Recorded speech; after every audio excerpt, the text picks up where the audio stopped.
श्री गुरुपादुकाभ्यां नमः. परमपूज्य स्वामी प्रज्ञानंद लिखित ओंकार स्वरूपा सद्गुरू समर्था या ग्रंथाचं वाचन आपण ऐकत आहोत. आज ऐकूया या ग्रंथातील प्रकरण 5 स्वामी स्वरूपानंद जीवन तत्वज्ञान याचा भाग 5. अंतरंगामध्ये सद्गुरूंची संकल्पशक्ती ती प्रवेशकर्ती झाली पाहिजे आणि त्या शक्तीनं तुमचं अंतःकरण प्रकाशमान होण्याला प्रारंभ केला पाहिजे. म्हणजे मग ऐसे सामर्थ्य असे चोखडे ज्ञानी इये. त्या शक्तीच्या ठिकाणी प्रचंड सामर्थ्य आहे. तुम्हाला जे जे जाणावं, जे जे समजून घ्यावं, ज्याचा ज्याचा अभ्यास करावासा वाटेल ते सर्व निर्धारपूर्वक तुम्हाला प्राप्त होऊ शकेल असं आश्वासन देऊन सद्गुरूंनी त्या शिष्याच्या मस्तकावर हात ठेवला. आता मस्तकावर हात ठेवणं ही प्रक्रियासुद्धा फार महत्त्वाची आहे. नुसतं डोक्यावर कपाळावर कुणीही हात ठेवला म्हणजे ती शक्ती संक्रमित होतेच असं नाही.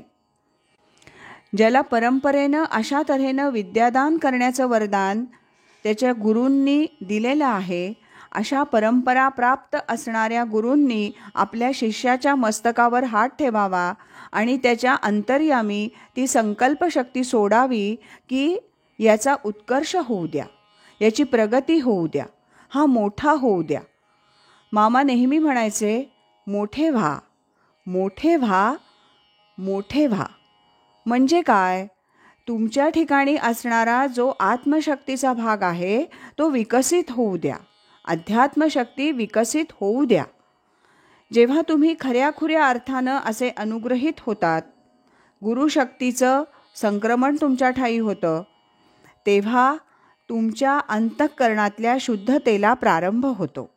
अंतःकरण शुद्ध होत जाणं, पवित्र होत जाणं ही अनुग्रह मिळाल्याची पहिली साक्ष आहे. विपरीत इच्छा, वासना, कामना हळूहळू नाहीशा होऊ लागतात. तुमच्या अंतःकरणामध्ये तो सद्गुरू संकल्प प्रवेश करता झाला रे झाला की स्वामींनी आपल्या अनुभवानं सांगितलंय की 1 निमिषभर मला समाधी लागली.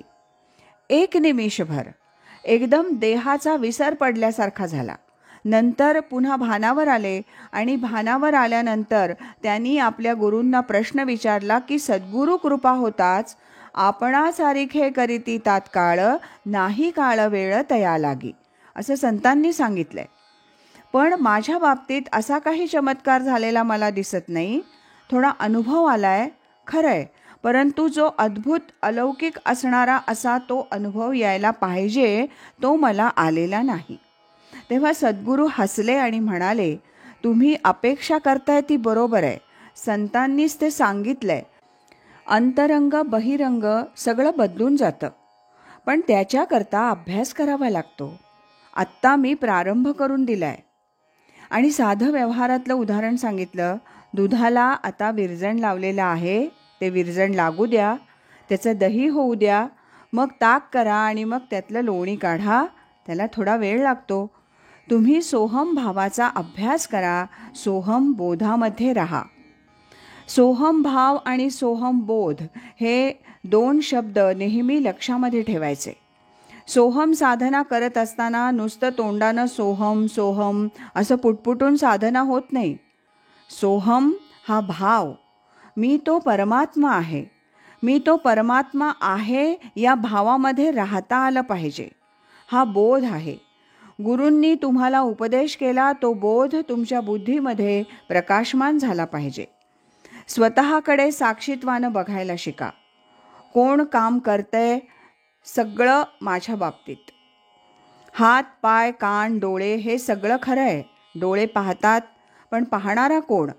कान ऐकतात पण ऐकणारा कोण? जीभ चव घेते पण चव घेणारा कोण? शरीर नाना विविध तऱ्हेची कामं करतं पण आतून काम करणारा कोण? मी आणि आतली ती शक्ती याच्यामध्ये वेगळेपणा आहे हे कधीतरी जाणवायला पाहिजे. मग आंतरिक बदल आपोआप व्हायला लागतात.